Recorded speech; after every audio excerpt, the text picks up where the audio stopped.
talk about. I did a story time on an elder that I actually dated in the Church of God in Christ. Our families kind of intertwined. We did not know our grandmothers knew each other. They came up together.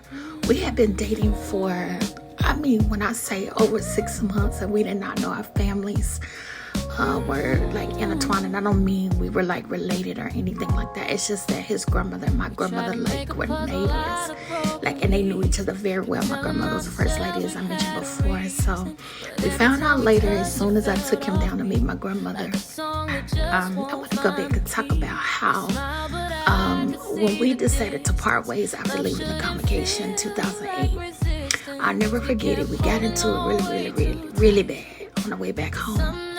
And I got to take care of, his sister was like there. And I didn't even say anything because I was like, oh, this is really bad. I don't really want to have nothing to do with this person. But this person decided, oh, you're not going to just leave me alone. It ain't going to be that easy. So he took me to one of the churches that one of the prophets, he's a pastor, but he's also working the office of a prophet, right? And I ended up going to the church because 3 of the sisters that went to the church, I knew them from the church set on, one of the Church of God in Christ churches set on my lot, my land, my home that I had, and it was parking lot like literally next to us. So whenever they had events or meetings, they would be like, sister, can we park here? You mind if we park? Like, go ahead, y'all cool. I'm family, so. But anyway, 3 of the sisters had joined this church, and he took me to this church, and I just love this church. I was like, I'm going to keep visiting, I'm going to come back. And the pastor ended up loving my children, loving me. My children had gifts, they could sing. My son could play the drums. He anointed my son's hands, all of that. He's like, you're going to do great things, which he ended up doing. But I never forget one particular time after we had gotten into it, we broke up. It was major, it was crazy. He came in the church, walked in the church like, yeah, you're not going to leave me alone. Walked up to the pulpit, sat in the pulpit because he knew he was welcome. That was his friend, really not my friend. He had introduced me to these people. Some of them I had already knew, but, most of all, the pastor, right? So I want to say this. He sat up in the pulpit, y'all, and one of the mothers, one of the sisters, very anointed, very in tune, right? She could pick up in the Holy Ghost.